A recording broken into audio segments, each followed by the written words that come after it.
In the dining room, as the Queen and Prince Noah was having their breakfast, Queen Elena decides to speak up first, since they've reconciled and Noah has forgiven her. "My child, don't you think it's the right time to sit on the throne?" she asked, Noah saying, "I am not the rightful heir. But I am a man who knows what truth costs, and I will not wear a crown built on lies," he said. "But child, I thought we've talked about this. We're sorry," she said with guilt over her face. Noah looked at her and sighed. "Mother, please stop. I am never taken the throne, not until I find out who is responsible for my father's death," he said. "But promise me, Noah, you're never going to take law into your hands, please," the Queen begged. "Fine, I won't, but they will pay for what they've done," he concluded as he excused himself from the table. Who could be responsible for all this? The Queen continues, wondering over again. At night in the dark road, a man is seen wearing a mask as he entered his house, removing his mask no other than Elder Thaddeus Roan. He sighed tiredly as he sits down on his sofa, while in a deep thoughts, Mrs. Eleanor, his wife, walk over to him as she sits beside him too, calling him saying, my husband, no response from Thaddeus Roan. So she taps him from his deep thoughts, Mr. Thaddeus saying, "My dear, I'm sorry, what were you saying?" he asked. Mrs. Eleanor, his wife, calmly said, "I've told you. Tell Her Majesty and her son Prince Noah the truth. So you could rest from all this. Remember, His Majesty is no more. Besides, another thing you should know is that maybe if you speak up before Prince Noah finds out you're behind the gardener death, your punishment will not be severe the way he should be," Eleanor said. Mr. Thaddeus sighed as he speaks. "Eleanor, you and I know that low-life Nathaniel Wells is not worthy to be the queen husband then. Besides, she was already taken by the late king," he said. Thaddeus, still why did you join force in colliding with the late king to deal away with the innocent gardener?" Mrs. Eleanor said. "Woman, I will do no such thing. I will never turn myself in. Again, I was following instructions from our late king. You don't expect me to betray the late king because his no more never," Elder Thaddeus said aggressively. Anger could be seen in his face. "Okay, don't say I didn't warn you," she said.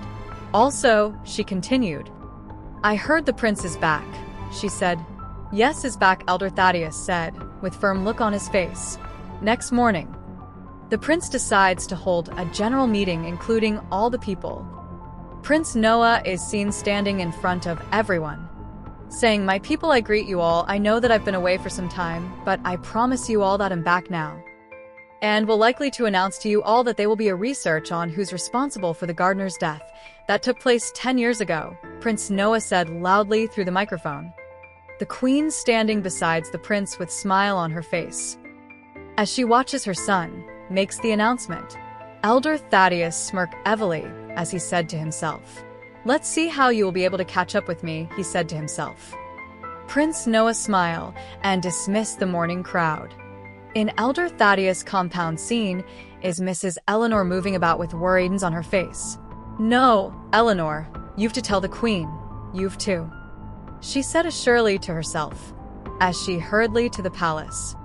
Inside the palace, Mr. Thaddeus' wife, Mrs. Eleanor, could be seen seated with Her Majesty and the prince on their chambers.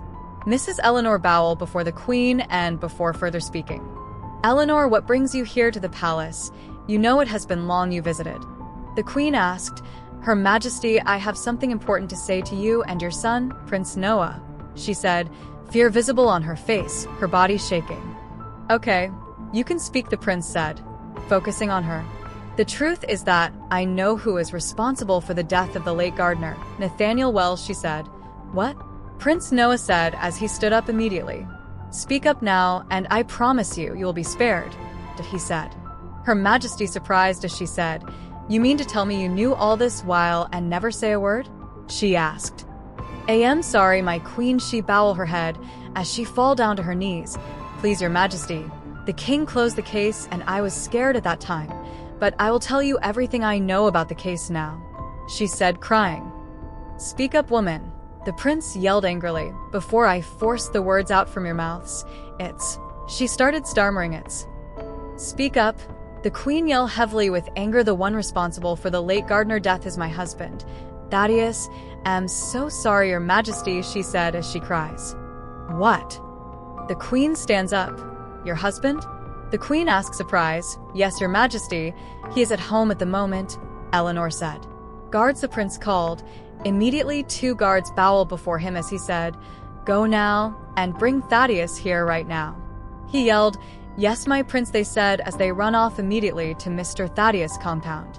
Mr. Thaddeus is seen seated at the stool, front of his compound as he sharpened his cutlass for the day, when suddenly he sees the guards coming to him with unfriendly look on their face. "Greetings, Mr. Thaddeus," they greeted at once.